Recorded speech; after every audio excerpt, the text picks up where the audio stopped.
All right, here we go. All right, so again, welcome to our second session of our 2021 CSP webinar series. We'll be talking on the topic of desktop analytics, and we have Chris Ball here that will be conducting the presentation today to dive into that topic. As our series is focused on endpoint management, this is kind of our first step into developing that endpoint management strategy. One of the first things is learning about what you have, and Chris is here to kind of give us an idea and some details on how we do that. So with that being said, Chris, I will go ahead and hand it off to you. Great. Thanks, Chris. Appreciate it. So thanks, everybody, for giving us your lunch hour today to talk about desktop analytics. It's one of my favorite topics as far as endpoint management goes, and we're going to get into it right now. So, all right. So our agenda today, we're going to kind of cover what it is, why customers use it or should use it, some of the technical requirements around setting it up, and how you use desktop analytics to kind of make decisions. We have everybody who's worked with endpoints in the past. We all know that it's the wild, wild west in some cases when your end users are working on these machines every day. You got people installing maybe TurboTax, they've got elevated rights, and those are some of those things you want to kind of dive into and find out about, as well as whether or not those systems are ready to move to a different version of Windows. Maybe you're going from 7 to 10 or, a different build of Windows 10. So we're going to kind of talk about all those little tidbits today, as well as how to, kind of set it up. So I guess we'd open it up with a kickoff question for everybody today is, how do you gather the state of your endpoints in your environment? Does anyone have any feedback on how you're looking or finding out about what's on your systems today? Or you just don't know? So just open it up for a quick question if anyone's got any feedback on how you're doing it.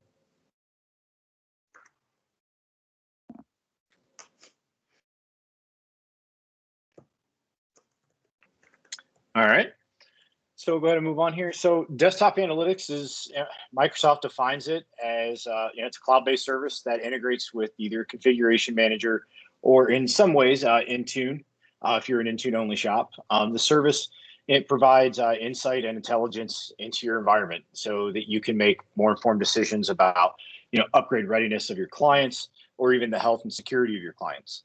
It takes that data from your organization and aggregates that with, millions of other devices that are connected to Microsoft Cloud Services, and it gives you, a view of the environment. It gives you details about what's happening based on the information it's gathered from other clients. All of that information kind of is not identifiable. So when they look at that information, they don't know that Johnny in company X has app Y, and there's no way for you to view it. It just looks at the information that those applications or the state of those systems are and compares it with your environment. So when we talk about how desktop analytics works, it starts off with onboarding. So you're really bringing your systems into the environment through either Intune or Configuration Manager, and then it takes that information it receives from your systems, such as patch level, your application installs, application requirements, dependencies, and hardware information, compares that to the other data Microsoft has, and then provides you with a readiness assessment of your systems based on what you're trying to do. So if you're going from one build of Windows to another, you're able to see what systems are ready for that and what systems may have a patch or driver or application that you need to address. It even gives you information about things like Office macros and plugins, which we all know plugins into Office, especially Excel, are all over the map, especially if you're working with anyone in the finance industry. So the biggest question here is probably, how does it know about line of business apps? Maybe you've got third-party applications or applications that you've developed in-house. It can provide you some information on readiness on those applications, even though they may be specific to your environment. And we're going to talk about that coming up, how you can understand what's going on with your line of business apps as well. So a lot of customers use desktop analytics for dashboarding, patches, security, and migrations, typically Windows 7 to Windows 10. When you're looking at the dashboard that's here in the screenshot on the slide, now this is where security updates and feature updates live today. Those things are actually going to be moved to, I believe it's the update compliance page within Endpoint. Griffin, are you on? Is that correct? I think it's moving to update compliance then. All the information around security updates. That's correct. So as they're continually to update the service and how things are tied together, because there's lots of disparate portals out there. Yep. So, since Windows is now a service model, you're going to continually use these compliance pages to gain insights into readiness and your Windows 10 feature builds. This is helpful because most of you already know the time for your Windows build is supported. The time that it's supported varies depending on whether it's a spring build or a fall build. Spring builds currently provide 18 months of security patches and support, and fall builds, I think, fall under the 30-month category. So if you're going to standardize on a build, something like I would recommend is doing something like fall builds, because that way you get longer patch times. And if you have an internal project that comes up, that helps you with, it gives you a little more breathing room, really, to get your daily IT stuff done. So when we talk about line of business apps, we've mentioned this before. Microsoft doesn't know everything about your app, but it knows Windows, and it knows about the code changes that are made within the Windows OS. And based on the application data it gathers from your apps, it can tell you, it knows about changes to .NET drivers, driver requirements, dependencies. You've got whether your app has a call for UAC or has some old 16-bit binaries that maybe they're retiring. Based on the information it gathers from your applications, it can provide you a note as to whether or not, hey, you know what, we're making this change to this old version of .NET Framework, or this old version of .NET Framework is going to be deprecated. So if you've got applications that are in-house that require an old version of .NET that's going to be deprecated, you might want to consider updating that. And Microsoft, if they have recommendations, will actually suggest what your remediation course of action could be, and we're going to look at that as well. Dashboarding is probably is all over the place, and is probably one of the most popular features within desktop analytics. You can roll this into even Power BI and get more features and functionality out of your tools that you have. But as you can see from this dashboard deployment, it provides you with a high-level set of information regarding your deployment progress. So number of days left in your deployments, number of eligible devices based on applications and other information you deem as compatible.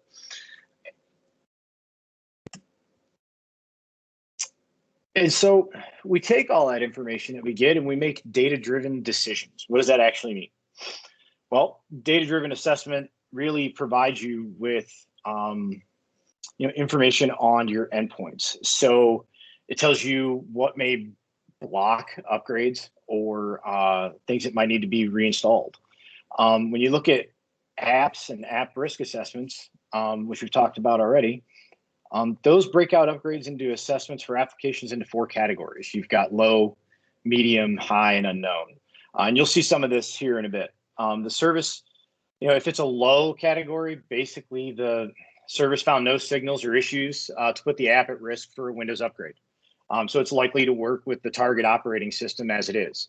If you see something that's flagged as medium, then that indicates that the application may have some sort of impaired functionality, but there may be a remediation available. And Microsoft, if they have a way to remediate that issue, will provide that to you in the console. And we're going to look at that in just a minute. And then high, basically meaning the application or driver, whatever it is almost certain to fail during or after the upgrade, and it may need remediation. Could also mean that it's going to block the upgrade entirely. And if it's unknown, then the app was not assessed. So there are other insights such as Microsoft known issues or ready for Windows that can help you make those decisions. So when you take a look at driver data here, if any of the systems you select have compatibility issues, you can look at the overall noted compatibility risk. And you can see here from the screenshot, it tells you Microsoft known issues, application is removed during upgrade. And we're really talking about an Intel Bluetooth driver. That's what's being selected. You can see on the slide that the number of systems it's installed based on the deployment plan that you're building and the percentage. So out of this deployment plan, even though there seems to be a lot of systems in it, there's only 15% of the systems that are affected by that Intel Bluetooth driver. And Microsoft, as you can see under recommendations, Microsoft will tell you, hey, this application is removed during the upgrade due to compatibility. But you know that in order to mark that as ready, you can, once you build a remediation process for that driver, you can go ahead and flag that from upgrade decision to from not reviewed to compatible or ready for ready. And when you do that, that will aggregate that information across all the devices that maybe are that were flagged as going to have an issue, and then it'll say, hey, they're compatible and ready to go. And then when that happens, Desktop Analytics will tell you, hey, you know what, these 50 or 60 or 80 machines that have this driver that you flagged as okay are now ready to do ready for upgrade. Same thing with application readiness. You can see the app insights and the analytics that it provides, known compatibility issues that Microsoft knows about. As you can see here under high density, where it says no issues detected and insights, that there's an adopted version available. There's an alternative version, which is highly adopted or adopted on commercial devices, and it's ready for Windows. And as you go through this, you can continue to see what is going on with your applications. As you flag applications for that are ready for upgrade, the more you mark as ready to go, the more systems you have ready for that next build.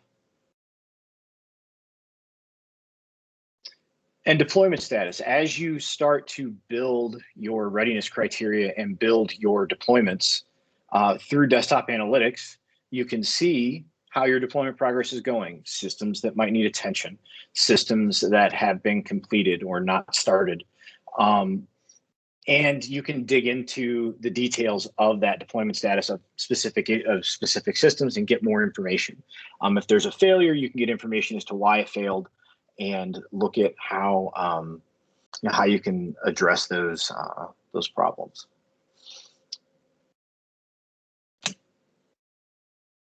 Next, we're going to talk about setting up your desktop analytics workspace, how you go about doing that, and some of the the technical requirements, the licensing, and if there's additional costs surrounding that. Does anyone have any questions about the dashboarding or features and functionality of some of the desktop analytics stuff before we move forward?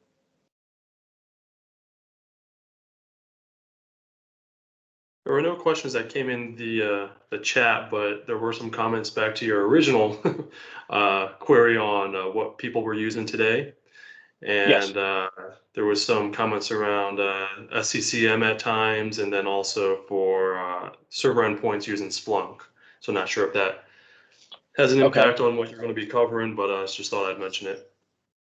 Okay. So if you're using Configuration Manager today, Desktop Analytics is really designed to be a bolt-on to Configuration Manager. So if you've got Configuration Manager in your environment and you've got an Azure tenant, you're halfway to using Desktop Analytics if you're not using it today. And all that information that you gather, you deploy Desktop Analytics from Configuration Manager to your endpoints, and then your endpoints will just roll that information up into Desktop Analytics. With Intune, you can still push those policies out to systems. However, if you want to do things like deployment of feature builds or security updates, those have to be done through Intune and not through Desktop Analytics. So you have an extra step if you're an Intune only shop, but you can still take the data and information you get from desktop analytics and use that to qualify readiness and push out updates to your systems. You just have an extra step in there. So from a technical perspective, there are not a lot of requirements needed to set up your workspace. You've got to have a physical system, an Azure subscription, global admin rights for initial setup. Once you set everything up for desktop analytics, there's a desktop analytics workspace administrator group that you can add, or role rather, that you can add other team members to, so that those folks in your environment who would be using this tool can gather that information as well. You've got to have devices that are running 7, 8, or 10, although if you're still running 7, it's no longer supported, but you still can get some information off of it with desktop analytics.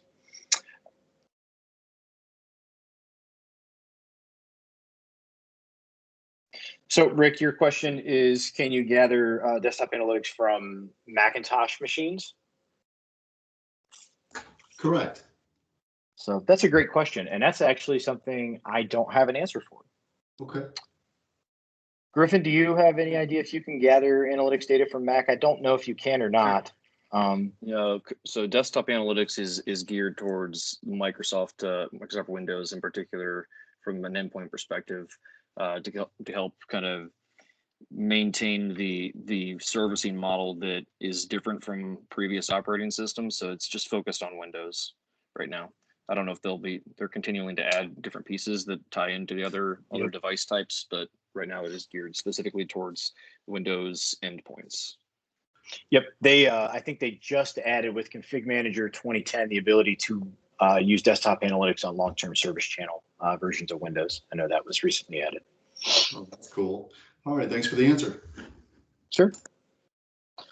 As far as licensing requirements, if you've got an Azure subscription and your endpoints are either Windows 10 Enterprise with an E3 or E5, or if it's M365 for Business, A3 or A5 licensing, you've already got licenses for analytics.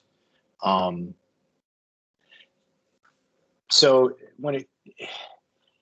usually you have with log analytics, because desktop analytics and log analytics kind of work together, you usually have like 500 meg free of data that you can upload to log analytics a day. But desktop analytics is an exception to that limit, which really means we can use our telemetry data on a lot of different devices. The data that's sent to Microsoft, I believe, is stored for like 90 days, and that time frame is fixed. I think if you pay for log analytics, you have the option of extending that up to 730 days.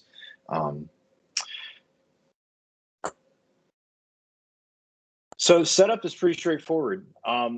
Once you get into your tenant, you just click on all services and click on desktop analytics, and then start this wizard that you see here. The first screen is very simple. You just accept your service agreement and click next. Next, you go through all of the licensing costs associated with the tenant. As you previously mentioned, the licensing is pretty straightforward here. So if you've got any of those, also supports Windows VDA licenses if they're E3 or E5 as well. But you have to mark this as yes, and it'll explain to you why you need those subscriptions, and you click next, and you're all set. The next step for setting it up is just to assign workspace owners. So initially, on initial setup, you can go ahead and assign the teammates or folks that are in your environment that need access to analytics for whatever reason, whether that's read-only to check and see what's happening with a deployment, or if that is for full admin access. So you go ahead and add those workspace owners to the window, and you click next. And then you're off to the next part, which is setting up your workspace. When you go to set up your workspace, you just choose your Azure subscription. You can see here in my test, just as Azure subscription 1. Once you do that, you click on Add Workspace, and that takes you to your next round of setup. Once you get to setting up your workspace, you're going to create a new workspace, a new resource group, and you're going to choose your region closest to your organization. So you can have this positioned in different places. It just depends on where you're located at and where you want this tenant to live. Give your workspace a name and click next. Once that's done, you need to go ahead and set up the workspace as your desktop analytics workspace. It's pretty straightforward. You just click on the workspace that's there, and you'll ask if you want to confirm and grant access to your workspace. You click continue. You'll run through the basic information. If you needed, you have to wait a few minutes for it to set up. You run through some basic steps afterwards to enroll your clients. And after that, you're off to the races. It's really very simple to set this up.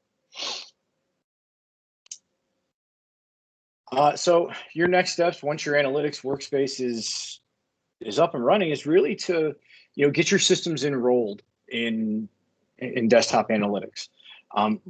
Typically, when you first log into your tenant, you'll see a little notice that'll say, hey, waiting 72 hours to populate with some data, check back with us. And then as your clients start to report information back to analytics, you'll start to see that data populate within your tenant. After that, start to evaluate the results that you're being given. Review your line of business apps with your vendor or app owner and developer. If you have internal apps that may require additional time, for your internal teams to review, you can provide them with any information that Microsoft might give you so that they have a head start. You can take the information that you're getting, and then you can build your remediation plans and deployment plans in parallel.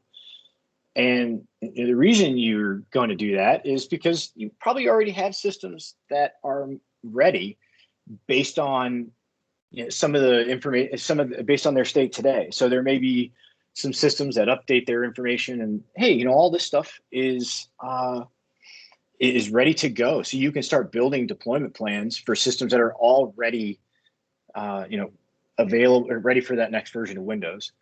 And in the background, you can look at the applications and your drivers, security updates, and other things that are part of desktop analytics that might be a blocker to prevent you from updating systems. So you may have some finance apps that say, hey, you know what? They need a new version of .NET Framework, or they need a new version of this application. Or if some of you started to notice, if you use apps like Semantic Endpoint Protection, that can be a blocker because Semantic has started to be in lockstep with Microsoft. So as Microsoft releases new builds, Symantec releases a new build of their endpoint protection application to keep in lockstep with Microsoft's build strategy.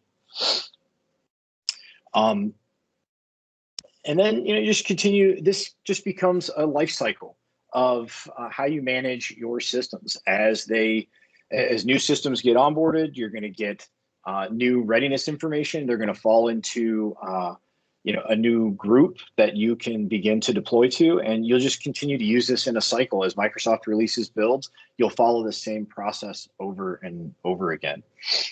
And that's really, desktop analytics is a very simple topic.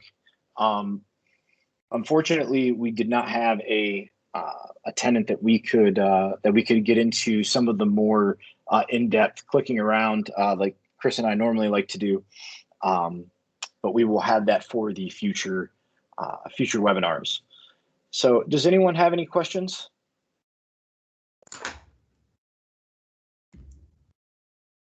So Chris, was analytics originally created because of the issues going from one current branch to the other?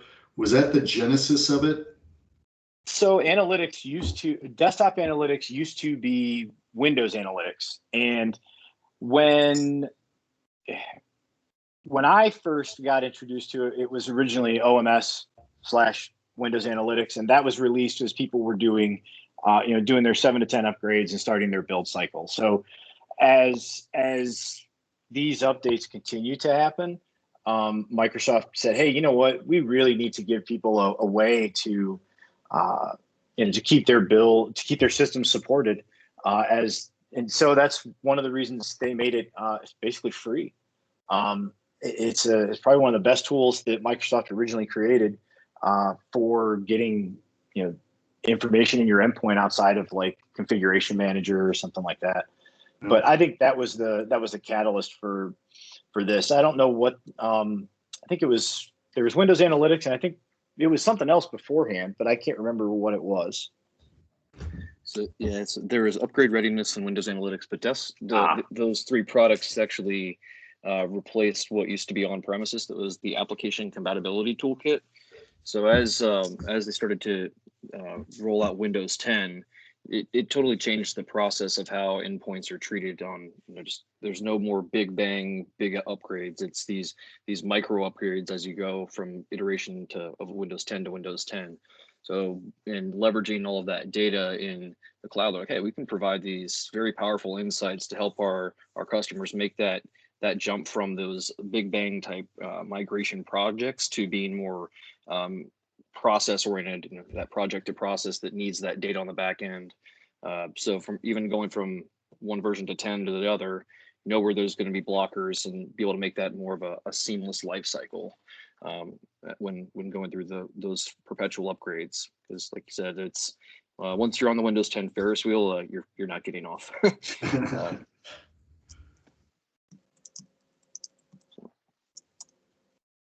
And I do know they keep getting better with threat detection and issue resolution, especially when it comes to drivers. It seems they just continue to get better at that.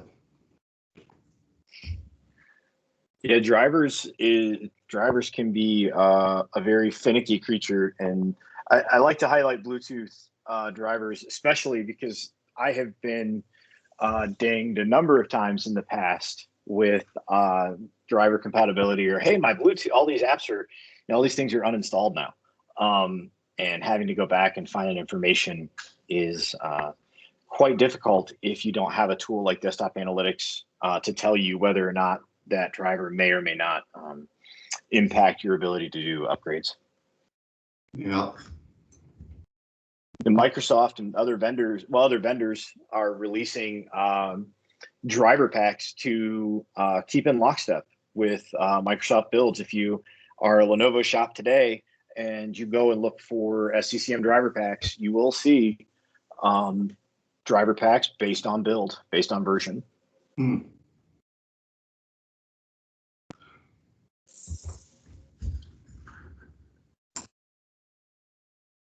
All right. Well, great job, Chris. Appreciate all the information that you provided.